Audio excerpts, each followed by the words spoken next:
Welcome everyone to the latest episode of the Sight Screen Cricket Journal podcast. I am Tawhid Qureshi and today is Sunday, the 16th of August 2026. It will be a date that goes down in Bangladesh cricket history, and not only Bangladesh cricket history, it will be a date that goes down in world cricket history because Bangladesh have made history. They have beaten Australia. They've not only beaten Australia, they've basically thrashed Australia by 9 wickets, a completely dominant performance from start to finish. And really, I've experienced nothing else like it in terms of feeling, in terms of elation following a Bangladesh cricket victory. It's been a few hours since the game ended, so we've had a few hours to kind of process thoughts. I must admit I'm feeling slightly tired after 4 nights of very little sleep. So if this is all a bit, blurry from me, do forgive me. But to talk through the events of today, I've got a friend of mine and a friend of the podcast. He's been on many times before. He is broadcaster, commentator. He's probably seen more Bangladesh cricket than anyone else that I can think of. He is, of course, Mr. Shamim Chowdhury. Shamim Bhai, welcome. Thank you very much, Tawhid. Pleasure to be here with you. Well, it's a pleasure to be speaking to you today on such an auspicious day. I think really the only place to start is kind of your reaction or your sort of instant reaction after Bangladesh won. Oh, it's very, very difficult to express in words. I mean, with all the sort of things leading up to it, and once it happened, it felt surreal. Surreal in the fact that we knew it's going to happen as the second innings of Australia folded up. But then that little thought in your mind, will Bangladesh struggle? You go back to the game, the practice match when they folded in the second innings for 54. All these things play on your mind. But you have that super confidence from the fact, the manner in which the boys played right through this test match. I think they've shown that they've got courage, determination, and something that they have lacked over the years, they have surprisingly shown in this test match is the temperament and the patience, which is required alongside the skill sets to really overwhelm a team which is supposedly at home. They're unbeatable, virtually. The records say, but the manner in which the Bangladeshi boys have done it, well, as I said, words fail me, but overly delighted, ecstatic with this fabulous performance. Well, wholeheartedly agree with everything you've said there, really, Shamim Bhai. And I mean, I'm glad you brought up temperament and, this kind of real dogged determination, because actually that was one of the things I wanted to talk to you about, because you're absolutely right. I think one of the overwhelming kind of takeaways for me from this game, from this victory, is this real kind of ruthless attitude from Bangladesh, a real kind of bloody mindedness not to give things away. Is a real kind of over my dead body. If you look at that first batting innings of Bangladesh's, where basically they kept the Aussies in the field for hours and hours on end. It was basically 138 overs in the end that they batted in that second innings, and I think that had a real kind of impact on the Australia performance subsequently. They just looked really tired, really frazzled by the end of that innings, and I think it showed again in their third innings. Well, isn't it a naughty thing to say that the Australians were frazzled and tired? They're in their neck of the woods. They're in Darwin, and they're expecting to roll over Bangladesh in a day and a half. All the hype that was created in the Australian media by demeaning, I'm sorry to use this word, they had demeaned the arrival of Bangladesh, and they thought, we're just giving them a couple of tests. 23 years after they were here, Bangladesh were not worth spending their time and making Australia, just do the basics and roll them over. The whole attitude of Australian cricketers and some pundits in Australia, the manner in which they actually treated and talked about Bangladesh, I think it all led to the manner in which that determination was shown by the Bangladeshi boys in saying, we'll give it all. I mean, I'm sure even the Bangladesh team did not even think in their wildest dreams that this would transpire. But I tell you what, making Australia work hard in that manner and getting into the minds of the Australians and obviously the body, because the body showed tiredness, but the minds themselves were shattered. I think all this, the hype, the overconfidence of the Australians, I think has been shattered, and Bangladesh can, well, what can I say, be very, very proud of what they've done.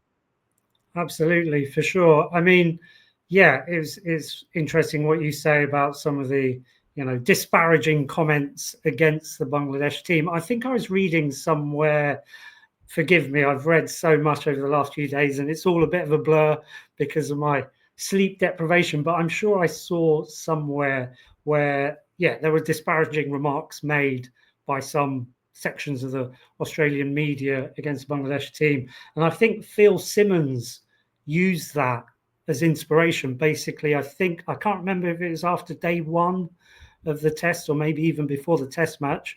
I think he sat everyone in the dressing room and he showed people, I think it was a short clip or something, and he showed the team that, this is what they're saying about you, go and prove them wrong. So, really that's worked against Australia in a way, as you say, demeaning Bangladesh and everything that they stand for.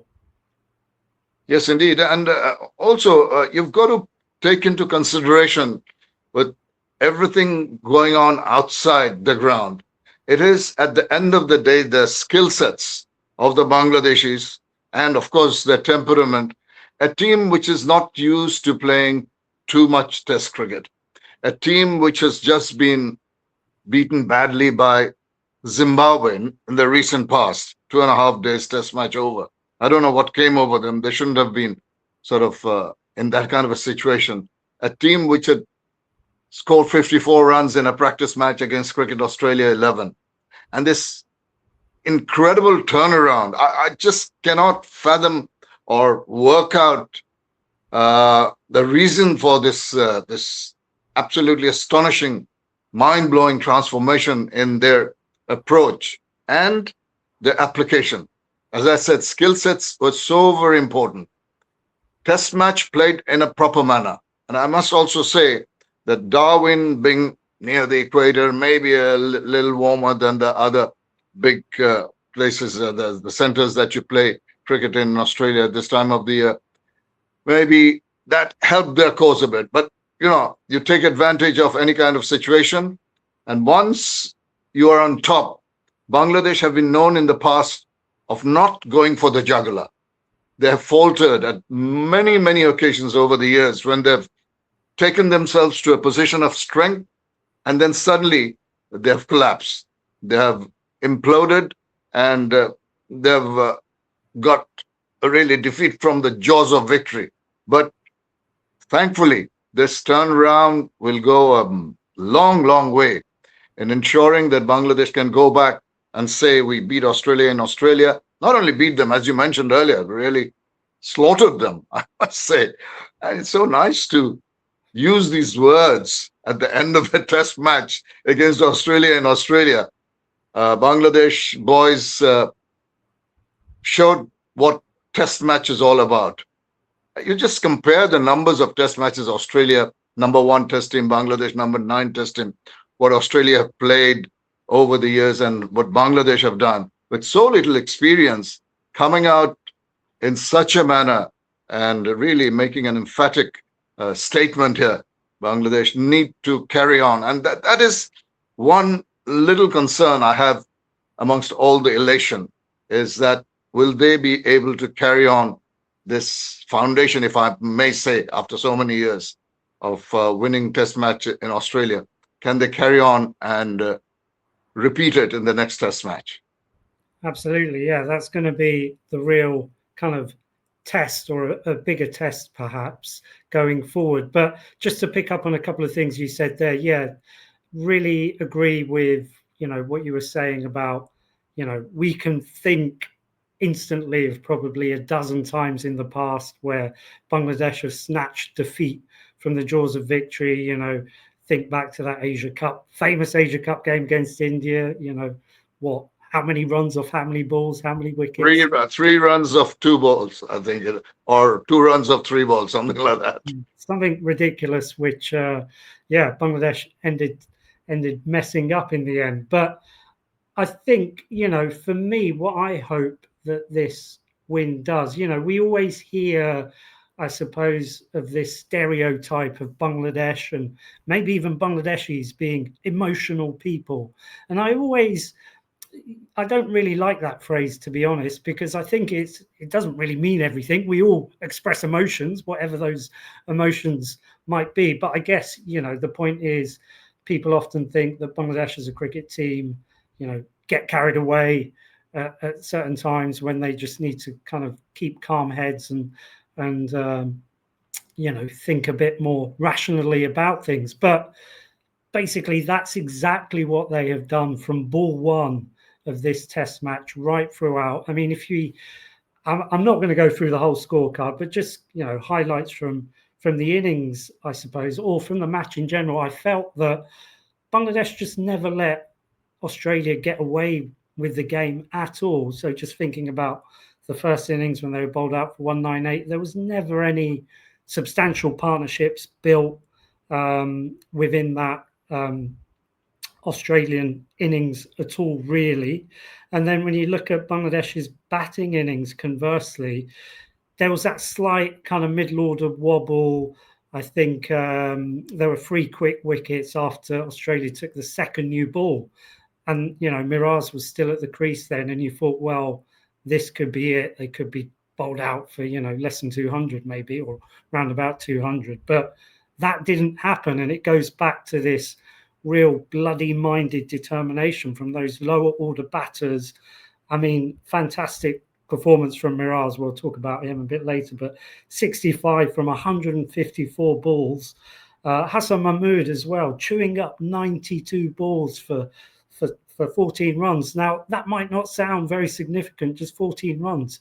But as we were talking about before, just the sheer number of overs in the legs of those Aussie bowlers that he was putting in was quite phenomenal. So really, as I say, they never let the Aussies settle into the game at all, building that big first innings lead, 228, I think it was the first innings lead. And then fast forwarding to Australia's second batting innings, again, there was a point there, I thought, when Smith and Cameron Green were at the crease, and I thought, well, this could be a ship here.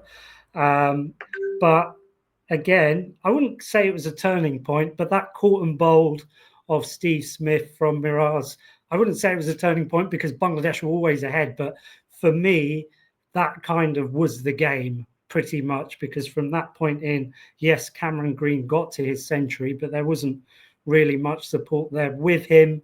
And then the target that was set, 57 runs, knocked off with really few alarms, I suppose. Sorry, I've just kind of gone straight through the whole game almost. But I guess the point I was trying to make that, Bangladesh were ahead of the game. They just never let go. Yeah, very significant to note that even the Australian commentators, who seemed more often than not busy to be talking, reminiscing about their careers and hardly showing too much interest in the game initially, I'm afraid they were forced into appreciating what Bangladesh did. No Bangladeshi voices there, as you have noticed. And that's another sort of significant thing that the Aussies were not really prepared to give us our due. But yeah, just going back to the innings of the bowling innings, bowling performance rather of Miraj, very wily old customer. I mean, he knows the tricks of the trade. That wicket of um, who is Smith? Sorry, I think he bowled way behind the crease. He didn't even go across, so that it was not evident that ball was slow one. He bowled it at a normal speed, and it eventually turned into, if I remember right, into a low full toss. And he reached for it. He was in two minds. So the ball was not arriving. The ball was not really a real full toss, and he scooped it back up. So that tells you that constant thinking and application, and they're back again to the skill sets. In your mind, you think, I'm going to do this, but can you actually perform it in the ground? And that Bangladesh were able to do, and it was always catch up for the Australians right through. And the Australian commentators did agree that Bangladesh won all the sessions. There might have been one or two that was sort of 50-50, but more often than not, they're dominating all the sessions. And the emphatic manner, I mean, right through a test match, Bangladesh have known, I mean, we've done well in Mount Maunganui against New Zealand. That was a very historic win in New Zealand. But after that, it was a bit of a up and down. And one thing I just have to mention now is because of a change of attitude at home regarding pitches. I think you were here last year for a series, and you must have noticed the bounce and carry. Greener pitches, more conducive to longer version cricket, get the batters used to bowling pace bowlers who can bounce them, get the pacers ready. And the pace pack of Bangladesh is now something that any cricketing country will be honored to have. I think we can even now, after this test match, you can say that well-vaunted Aussies pace attack looked rather ordinary. And we didn't have Nahid Rana, we didn't have Shariful Islam, we didn't have Tanzim Saqib, three very good bowlers who have shown their prowess in the past. So the pace bank in Bangladesh is a dilemma for the selectors, a pleasant dilemma. And at the same time, another thing very noticeable was in the recent past, Bangladesh bowlers have done well, spinners and pacers, but the batters didn't do their job in completing the other half of the game. But this time, it has all clicked together, and they've done it. It really has fallen into place beautifully, for sure, in this test match. Couple of standout performers, really, that I wanted to touch on. So we've already talked about Miraj's fantastic all-round match from him. As I said, that 65, crucial 65 in Bangladesh's first innings, and then claiming a 5-wicket haul in Australia's second batting innings, including, as we were mentioning there, the key wicket of Steve Smith, fantastic from him. But player of the match, we have to mention him, Hassan Mahmood. What a performance from him. Ends up with 9 wickets in the game.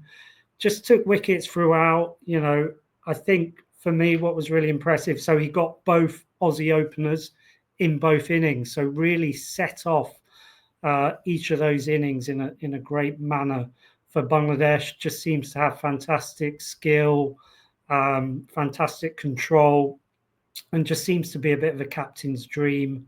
You know, never seems to complain about anything. You toss him the ball, he'll run in as long as you want him to. But yeah, your impressions. I know he's someone that you've watched a lot of, Shamim Bhai, but yeah, your impressions of Hassan Mahmood's performance.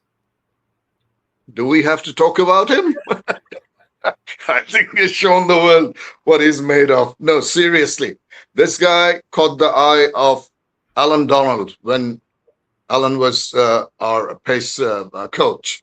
And he reckoned when this pace battery that I've mentioned, Ibadat, Khaled, the others in the team, Shariful, Thaskin, of course, the workhorse these days, always delivers. And Mustafizur Rahman, all these pace bowlers were there.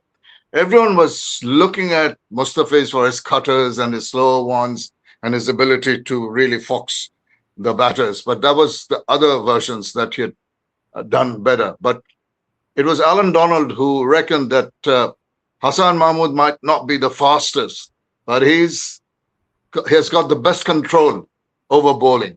I was mentioning a short while earlier that your mind tells you to do something, but you can't always do it on the field. Hassan Mahmood has got this extraordinary capability, the caliber of bowling tight lines and lengths, and he can read the minds of the batters. He can just make those little variations.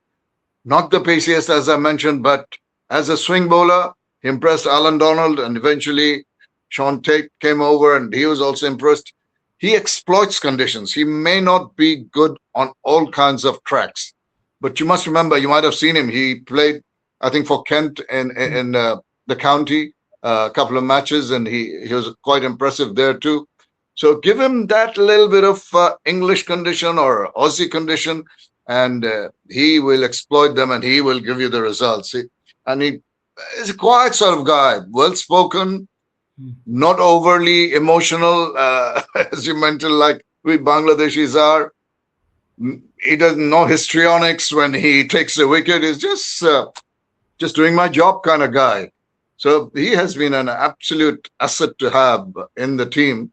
And once again, that little dilemma that I was mentioning about the selectors, now that Bangladesh have won this test match so emphatically, they've got Shariful Islam has joined in, the left arm bowler, who has been very, very good in the last few, in all formats of the game. Now, what do they do? I reckon he will be the lone change in the second test match, because either Ibadat or was our right arm fast bowler, Thaskin. Thaskin will possibly be there because of his experience. Ibadat might be dropped, or the change will come. He won't be dropped. It'll be a kind of forced change. Depends on the wicket to Mackay, where I think Bangladesh, are they playing their first ever one in Mackay? Not quite sure. Whatever. I mean, they'll be going with full of confidence. So even if they don't have a change in the team, I think there will be always, the Aussies will be always wondering what's coming next. Indeed, absolutely. And yeah, just to go back to Hassan Mahmood, yeah, I think really impressive with the new ball. Tuskin, I guess, the attack leader, but really Hassan Mahmood with his just control and ability. And like you say, he's quick enough. He's not express pace. He doesn't really need to be express pace. And, he's shown it, as you say, on pitches here in the UK. And actually, I think that Darwin pitch really kind of suited him in terms of it was a little bit on the slow side. And, it just had enough in it for him to exploit, which is exactly what he did. Excuse me.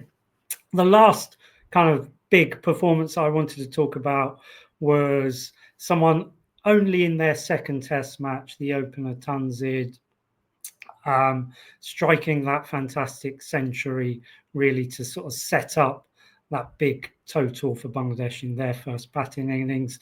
Talk to us about Tanzid Hassan, Shamim Bhai. Again, someone you've seen, obviously he's played a lot of white ball cricket. He's been picked basically on his white ball performances by Habibul Bashar, chief selector. I know had a big part to play in him being selected. But yeah, do tell us about him. Yes, sometimes as a selector, you have to take a few chances with some players that you feel have got it in them in the various formats that are used. You're right, you mentioned Tanzid Tamim's batting prowess. He's got the skill sets, but it was up here that he seemed more like a white ball kind of player because of his very attacking approach. Whenever he comes in, he doesn't take a long time to settle down. He's pretty much into his rhythm and his normal playing style, which is pretty proactive. What a surprise and what a delight in the manner in which he shifted gear from fourth gear to first gear. I mean, and slowed it down. He took his time, he read the balls, he played the balls to its merit, he waited for the loose balls to come along. It was just the perfect uh, test match innings. And that to me was a massive surprise. I seriously, while he was actually batting, even he was getting the runs regularly and smoothly, there was trepidation in my mind. Is he going to go big now? Is he going to fall into this mindset that he has that he's got to go charging down? But he is so very selective. It was, and the skill sets. I mean, once you go and play in the shorter version, you don't show all the technical ability, the mental ability, and the resilience that you can in a test match. And in that innings, which took enough time and enough patience, he did show that he is capable. And what a delight! What a relief for me personally to see him succeed in a test match, score a century away in Australia in the second test match.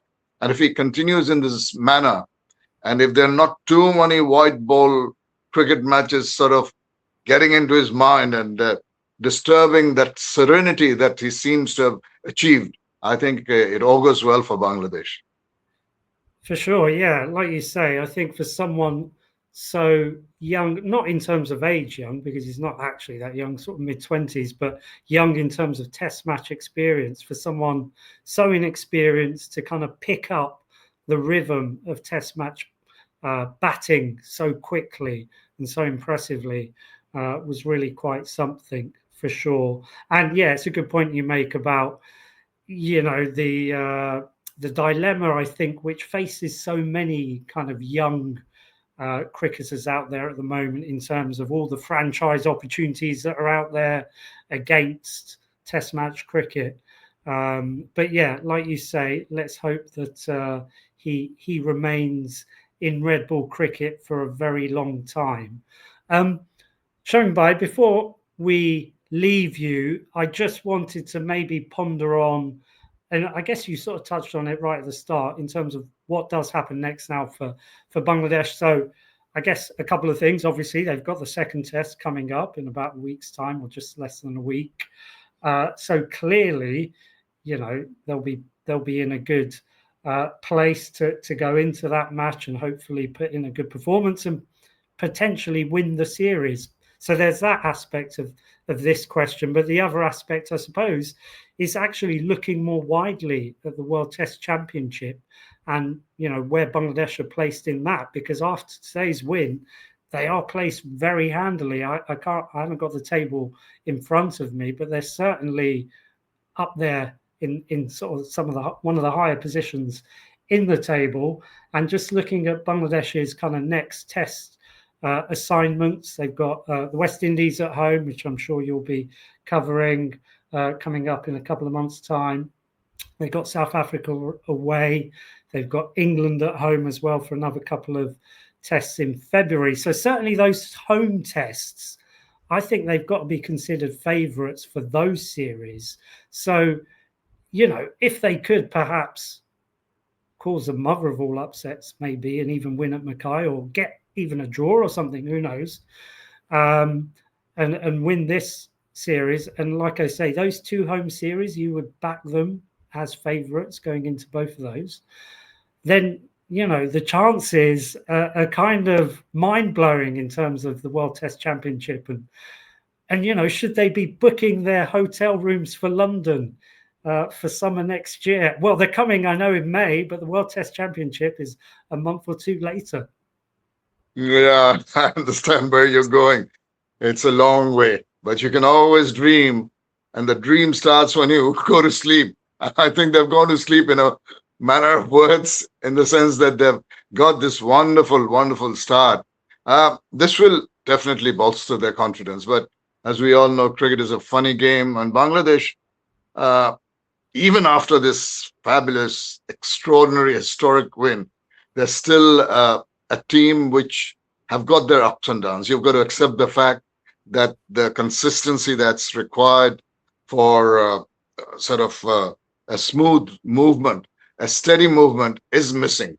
Uh, they're unpredictable in the manner in which they play, as we've seen evidence in the last 7-10 days with the practice match, and prior to that, Zimbabwe, as we talked about. So, I mean, you've got to take all the positives from this.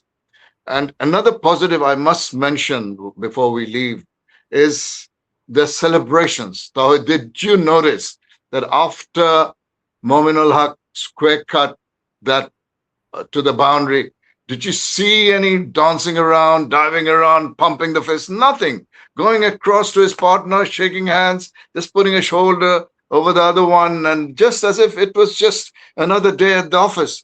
And this is what we started off saying, that Bangladeshis normally are emotional people, but just the manner in which they played the test match and they finished it, and the celebrations, you might say that there was no dancing around, but in their heart they knew they've done the grandest job of all. Despite that, no artificial celebrations, no sort of going to the face of the Aussies, or it's just going across, shaking hands with the opposition, just a normal day at the office.